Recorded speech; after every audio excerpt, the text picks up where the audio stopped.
Hello, everybody.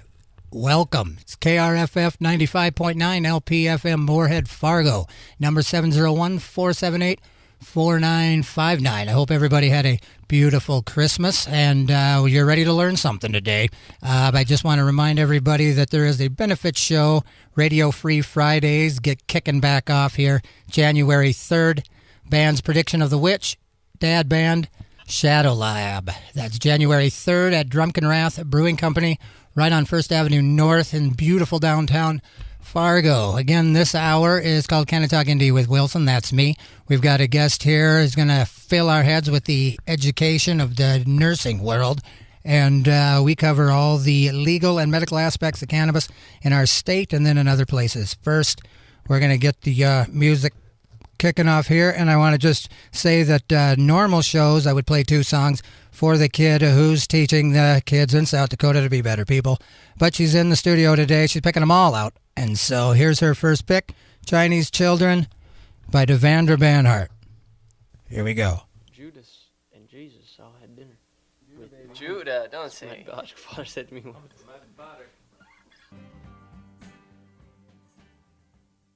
And that was Chinese Children, Devendra Banhart. Pick one from the kid.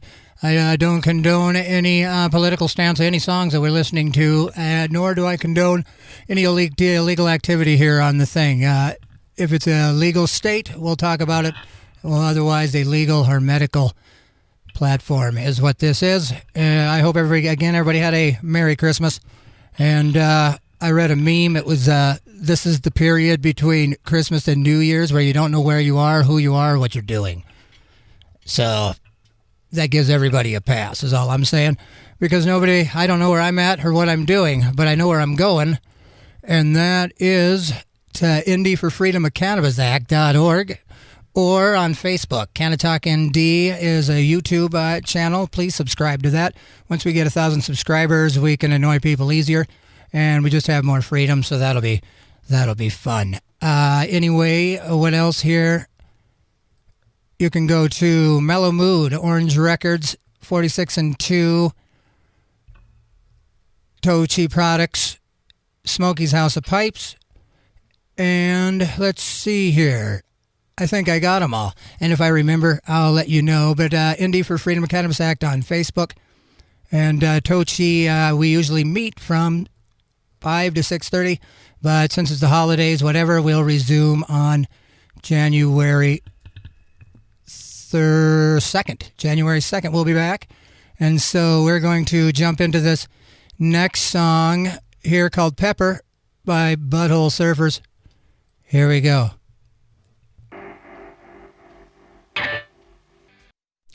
Butthole Surfers, Pepper, Electric Larryland album, 1996.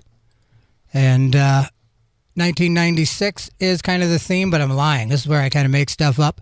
But here's something I can't make up. This hour of music on KRFF 95.9 LPFM is being underwritten by Flatland Guitar and Luthery. Flatland Guitar is your full-service guitar shop and your exclusive dealer for Yamaha, Taylor, and Paul Reed Smith guitars and many others. They also sell guitars on consignment as well as take trade-ins, along with having a full-service on-site repair center.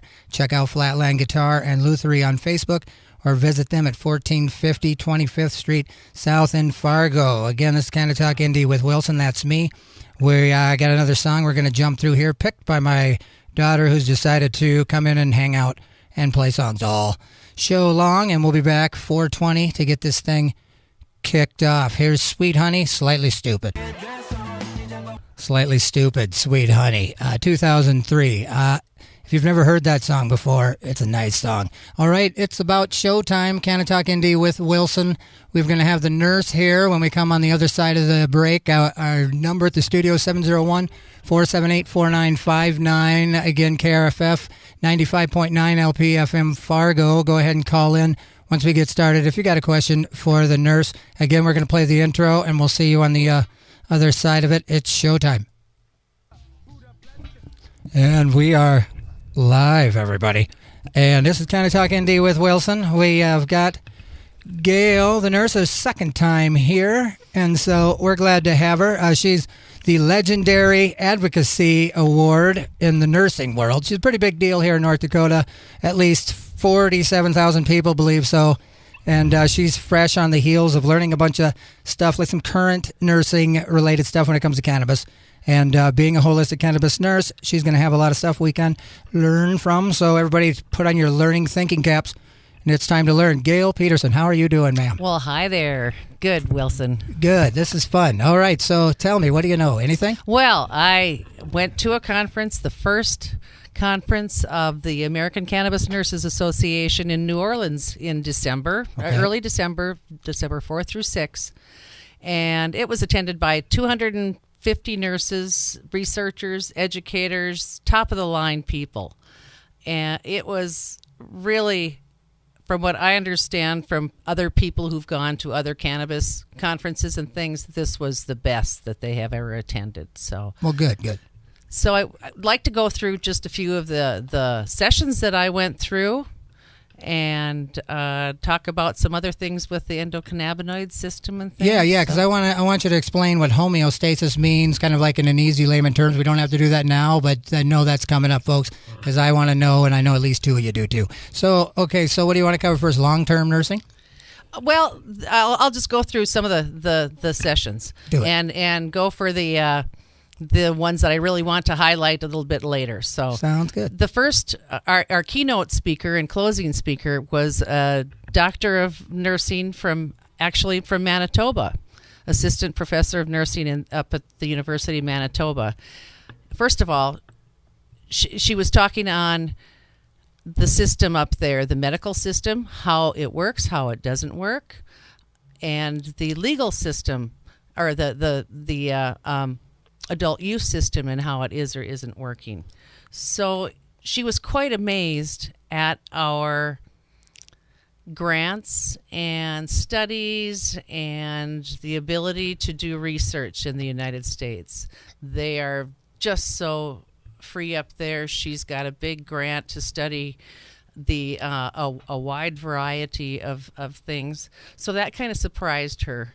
And they do some wonderful things with understanding what the medical community knows about cannabis and Absolutely. Educating the medical community. Well, I think it's nice that a country as a whole is free to study, because there is universities in there, so we are grateful to Canada, for sure. Yeah. I saw that, we're surrounded. We're kind of sandwiched in between Mexico, who's doing a lot of good things, and Canada, which is also doing some good things. So I was also approached, or one of the best conferences that I attended was our Pioneer Forum. Alice O'Leary Randall, whose husband, Robert, and her sued the government in 1978 to give him the legal use of cannabis for his glaucoma, was one of our pioneers. And one of her statements that just kind of wowed everybody was, she says, I get asked all the time why Robert and I pursued things the way we did. And I always have to say, because I knew you'd all be here. So that was kind of amazing to meet her. Yeah, pretty profound too, because if it wasn't for people like that, because they got information from all sides to not pick that as the choice. There was so much conflict around picking something that you inevitably knew was the right way to go. So he was supplied his supply of joints by the government every month. In the 70s. About every 1976 I think it was. And as were, I believe it was like 11 other people in this same program. I believe they said that there's only one person alive that is still in that program. But they went out to San Francisco and helped with the AIDS movement and medical cannabis out there. So that's awesome. I think I've even read something about like those patent number, or like those patient numbers from the government that we get, like joints every month or whatever. Yep. And then Mary Lynn Mathery, who we've talked about before, she was the other pioneer on the team that. She was there, huh? Yep. Oh, awesome. She was there. I met Mary Lynn. So cool. It's Patients Out of Time 25th anniversary in the spring here, and they will be having some wonderful programming and some real political. They're planning to walk on the Capitol to get the prohibition of cannabis repealed, certainly. Yeah, that's cool. And like I said, I know her and like her husband Al, they've always been at the front line from the very beginning, you know, that I can remember. So again, it's nice that people believed that was what was right. They overlooked any sort of negative kind of stuff and they just got it done. Because if they hadn't, we wouldn't be where we are now. There wouldn't be any kind of like nursing kind of parties to talk about how we can make and give other people options, you know. The alternative, that's best. All right, anything else? Oh, yeah, lots All more. right, that's good. And also went through a session of cannabis nurse coaching. How would I coach a person for their, say, first-time use of cannabis, which that was interesting. That is interesting. People are there is a real consulting push out there, and especially in dispensaries, and having a nurse seated in the dispensary for help and things. So one of the biggest things that I attended was a program given by our researcher, and she was speaking on the role of the cannabinoids and in cholesterol and blood sugar regulation. Again, you get back into that homeostasis that we'll be talking about in the body. So, right. And a lot of that was over my head. Looking at the slides, you're talking cycles of function and stuff in the cells and things. Yeah, I suppose it could get tedious. Oh, well, and I can have a basic understanding of it and how it works at least. So I hear you. One of the biggest things was we had, her name was Kathleen Russell, and she was an associate director for the National Council for State Boards of Nursing, who put out the foundations, the guidelines for cannabis nursing here, which every school and every nurse should be knowing. So hold on a second. Do you think, is that being taught in universities and like 2-year nursing schools, like in general universities? No, it came out just a year ago in July 18, and that's a big push. One of the sessions was a research study on what student nurses know. So, and I didn't attend that one, so I haven't looked at the slides for that yet. But gotcha. It's definitely that we need to be teaching this, and I think nurses, there are programs that are teaching this, and I hope that my own in Valley City State actually is. So yeah, me too, because I'm thinking about nurses now that went through the program and didn't learn it. And then I try to explain it. It'd be easier if they heard it, from, say a respected peer in the system, that's teaching it alongside everything else. And I do hope to soon have an education program that's approved by the North Dakota Board of Nursing for education for nurses on the 6 essential bits of knowledge that we need to know. So, well, you are a legendary advocacy nurse, so they should be asking you, if you ask me. So, and then there's just some other good ones. One of the things was long-term care, and this is kind of dear to my heart, and how we can protect patients' rights in the long-term care setting, and for me, even in a developmental disability setting, which my son is in a system like that. And we need to understand that people in a long-term care setting have the same rights as anybody out in the community. So we need to make some accommodations somehow. There were some good points made of caregivers coming from, or family members coming from outside to give the member a cannabis product, or else the patient, if they're capable, have their own locked box in their rooms. There's always the scare tactics of the Medicaid and Medicare funding being withheld from institutions because of the Schedule I again. Absolutely. Yeah, when that gets removed, again, things can change. But yeah, that end of care, to not have cannabis in the kind of the policy to make them more comfortable. To me, we were talking about that earlier, like there's just more zest, more joy, so if you're ingesting something, everybody knows that, you're not going to be alive very long. That's where you would want it. Yep. And that was a statement that was in the Dr. Sulak session that I heard, was that cannabis allows a person to savor life more so than many other right. medications. And so if there's not much of it left, that's when you should be savoring it the most. Well, and even in a chronic pain situation too. That too. Yep, even in chronic pain. So lots of information about dosing and first of all, the nurse's ability to give cannabis, which right now is non-existent, and unless it is a policy, I believe within a policy within an organization that you work for, you cannot give a cannabis product. Whereas in Canada, they can in the hospital. It's dispensed from a hospital situation. So that is happening right now in Canada. Yep.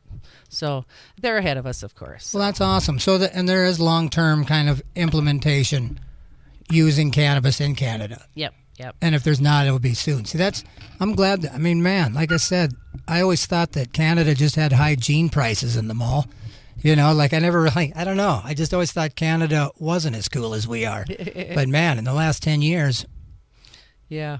Sure, I'm glad for them. And the studies, the studies they're coming out with are worth making note of. So one of the interesting things, and there was a discussion on one of our Facebook sites about transdermal patches. Oh. And I did learn something, and I knew this was a fact, and this session did really cement that, is that THC in a topical or a transdermal preparation does not absorb as well as CBD. There are more CBD receptors in the skin. CBD is also less lipophilic, less fat soluble, so it absorbs better. Absolutely. In the skin. So up to 10 times better than THC. So if you're looking for topicals and transdermals, higher preparation in CBD would be more beneficial, I think. So. Well, because I heard even if there was THC in it, I don't know, this kind of gets scientific or whatever, but there is no intoxicating effects. No, it's not systemic at all. Right, no. Because it has to go through the liver, blah, blah, blah, whatever that means. Yep. So that's the kind of the beauty of CBD, is it is kind of health specific. Yeah. And then one of the best speakers, and as my husband would say, "Oh, Dr. Sulak," and grab his chest. Pining for Dr. Sulak. Yes. No, it was. I miss you, Doctor. He was such a gracious man from his presentation, and he gave us some good information on opioid reduction with the use of cannabis. And he was from the East Coast, you said, He's right? from Maine, I believe. All right, cool. So, and a well-respected doctor. His website is healerdoc.com. Excellent information for the patient, too, here. So he really stressed studies, and for the most part, there is an average of 44% of people with chronic pain who stop using opioids when they take up cannabis. Just amazing to me. So, and he cited, I can't remember the amount of studies, but this was a great amount of studies that they made a study out of. And also, 39% of people reported reducing their dose of opioids. So very good. So I know when I was researching lies told by the prohibitionists, big pharma and everything, that was definitely something we noticed, that the numbers were all over and all across the board as far as how many pills were prescribed less than when they were using cannabis as their pain med regime. Definitely. So, and then also he spoke on using cannabis for opioid addiction and harm reduction. We've got the Suboxone and methadone that is being used. Cannabis can be used just as effectively without some of the side effects that the Suboxone and methadone have. Well, everything I've ever heard about those as kind of like whatever they do at Tam Down or whatever, kind of reducing the amounts. That Suboxone's almost has a sharp withdrawal kind of reaction anyway. Yeah, like to kick. It's almost, I heard it's almost like you got to kick Suboxone too after you use it to kick like heroin or whatever. Yes. So, and this one study that he was citing, there was 80% improved function, 47% reported over 40% decrease in pain. 87% reported an increased quality of life. So that's the biggest thing. Well, I've been hearing tests for like Alzheimer's and stuff too. Like it's like just helping to almost prevent it showing up when it does. Like, I don't know. It just seems like everybody could benefit a little bit. Well, and so then one of the biggest things that the programs that I attended was how to nurture your endocannabinoid system. So that is an interesting system. How do you nurture your endocannabinoid system? Well, I am a holistic nurse, and I've been teaching this stuff for a long time. You could also tell them where they could get a hold of you on Facebook if they want to learn more. Yes, Be Well Healing Arts is my Facebook page, and you can certainly message me, and phone numbers on there too. I do not sell any products or anything, so don't even ask me about that. But I can recommend some CBD products, things like that. So the endocannabinoid system, it is essentially, how do you make that function at its highest level? Yeah, how do you? Certainly with a good diet. Okay. Yep. I would recommend adding some flaxseed or hemp hearts, actually, to your diet. Hemp hearts. That is omega, to balance out your omega-3s and 6s. 6s is your fish oil. Omega-3s are your vegetable fatty acids. Gotcha. So that's something that really can nurture your endocannabinoid system. There's several herbs and spices, pepper. Let me see. That has like those terpenes or whatever. Yep, right? the terpenes in it. Copaiba, which is an essential oil, is almost as close to CBD as you could get also.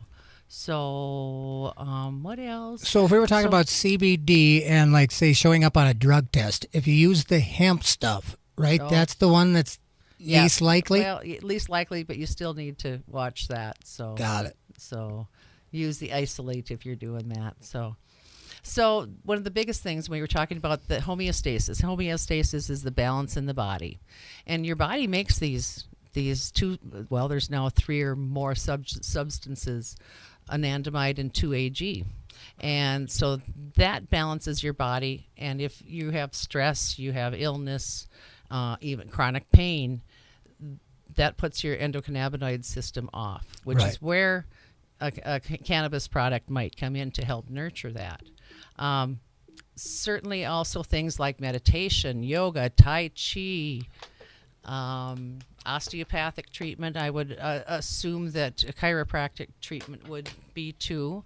Massage, things like that. So homeostasis is just the body being imbalanced and not telling you that you have anything. Like if you can't imagine, if I tell you what's wrong with you and you go, I couldn't tell you that I have anything wrong with me right now, you would be at homeostasis. You're pretty balanced, I suppose. A good example is an infection. Your body tells your endocannabinoid system tells your fighters, your little white blood cells, whatever, to go out and fight that infection. Gotcha. Okay, so when the infection is controlled, it also tells it to calm back down. A good analogy that I read in one of the books of one of the authors that was at the conference. It was called, she called it the Goldilocks space. So it's not too little, it's not too much, it's just right. So it helps balance things out. That's the endocannabinoid system and the homeostasis that it creates. So of the 3 bears, the baby bear is where we need to be. You heard it from Gale, the cannabis nurse, folks. Let's all be like the little bear and Goldie and the 3 locks. I got that wrong. But anyway, yeah, because homeostasis, I always make it feel like, for me, I feel just like satisfied. Like my body isn't saying anything. It's not saying I'm too hot. But the infection, though, that's really interesting, especially when you think about, like, when you have a fever and you break it. When people say your fever breaks, it comes with this crazy sweat. Yeah. But on the other side of that, you feel amazing.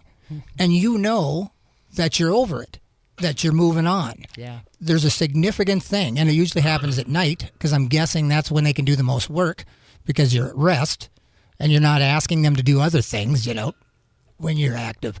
So, yeah, homeostasis. So I feel like if you think something is off at all, maybe think about getting it into your diet. And you wouldn't have to do just CBD and stuff. There, like Gale said, there's a diet. You can Google it. And there's things that you can be ingesting. You know, reducing your sugar intake. Oh, yep. Is going to help your you. toxins, alcohol, tobacco, pesticides. Acupuncture is another good one. Reducing your stress. Reducing your stress. And quality sleep, which is probably one of the most difficult things. Man, and I'm telling you, CBD works amazing, I think. That was tied to, lack of sleep was tied to an increase in obesity and satiety and snacking in the afternoons from one of the studies, the study on diabetes and glucose uptake. So that's interesting. Well, it's funny you mentioned also, it. sing with a crowd. That balances your endocannabinoid system. So. It does? Yep. Oh. Or you could, another good one, and this was a challenge that went out to all of us cannabis nurses, was to take a 5-minute cold shower. I've done it.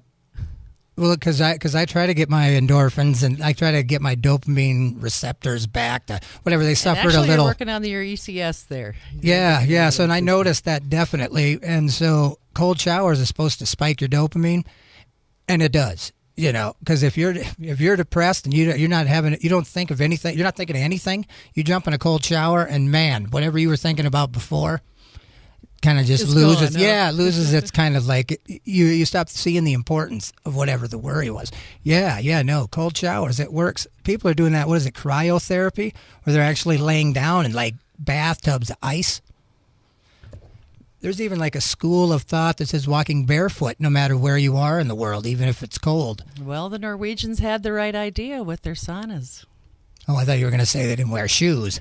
Well, those were the trolls, weren't they? Oh, yeah. So anyway, Gale, this has been really interesting. And I know I've learned a lot, and I'm hoping people who listen learned a lot. Jada, did you learn anything? She's nodding yes, so I got to believe that she also learned something.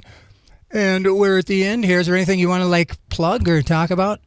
Nope. Just check me out on Facebook. I do have stuff on my Be Well Healing Arts page. Be Well Healing Arts page. And then we have the ndforfreedom.org, ND for Freedom of Cannabis Act on stinking Facebook.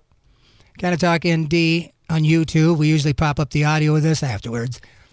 And let's see. That's about it of the show, I'd say. I'm going to play a couple more tunes.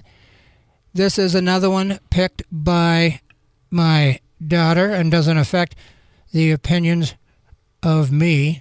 Here's Smoke Two Joints by Sublime. It's the Love Train, the OJs, R&B and Soul, 1972. This hour of programming on KRFF 95.9 LPFM is being underwritten by Wild Terra. Wild Terra serves up locally made, regional and international dry and experimental ciders, along with a full food menu made from locally grown ingredients with vegan and gluten-free options. Located on the corner of NP and University, Wild Terra can also be found on Facebook and wildterra.com for menu updates, Sunday brunch, and happy hour times and specials. This has been an hour of Canna-Talk ND with Wilson on KRFF 95.9 LPFM, Moorhead, Fargo. The number to the studio, 701-478-4959. We'll be back next Thursday. It's from 4 to 5. We got stuff lined up that I don't even know about. But what I wanted to mention was coming up at the aquarium on stinking Saturday, December 28th, is Low Cash New Year's, a night of hip-hop featuring Prospect, Ray from Day-O, Blanco Hayes, Stoli Days, Taz, and Johnny Trenches.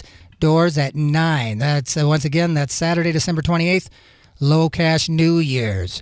Night of hip-hop featuring Prospect, Ray from Day-O, Blanco Hayes, Stoli Days, and Taz and Johnny Trenches. I'm going to jump into automation. Again, I hope you guys had a wonderful Christmas and all that jazz.